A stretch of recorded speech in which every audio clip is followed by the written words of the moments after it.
What I have here is a 94 Ford Ranger, and I'm in the process of replacing the clutch. And I'm gonna save everybody a lot of headache on trying to figure out how in the hell to get this transmission out, because it takes some figuring. I found the easiest way to get to the side bolts are just to take off the wheels, the fender well, and the fenders. You can access both of those bolts on this side and on this side without stressing. Obviously, make sure you've got your truck up on jack stands, but it's gonna make it much easier to get to these two bolts here and here, which are hard to get to. These are the two you're gonna struggle with the most and wonder, how in the hell do I get to these? You're gonna take off your bottom bolts, your side bolts, except for one. Leave this one intact. Kind of get it loose, but leave it in there to hold this in place.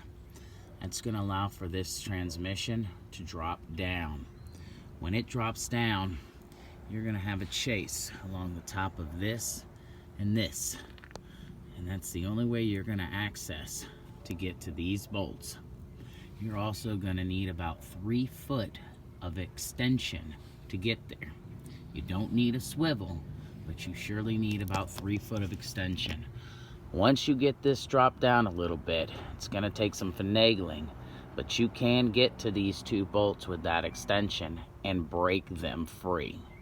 Once you get them pulled out and broke free, then come back over here and pull this bolt out right here, and that's going to allow you to go ahead and pull your transmission completely out. It's pretty simple. Now, on the flywheel, if you're going to replace that and you're wondering, how in the hell do I get the flywheel off? Because when you go to turn that flywheel, it's going to turn your motor. And as it's turning your motor, you're not going to be able to break those bolts free. Spray that thing down with some PB Blaster and get you a long screwdriver like this. Okay? You see the teeth right here? You're going to take the screwdriver and you're going to come right into the side of your cab here, and you're going to catch the teeth on the side of that flywheel. And what that's going to do is create to where your flywheel cannot turn anymore. Okay?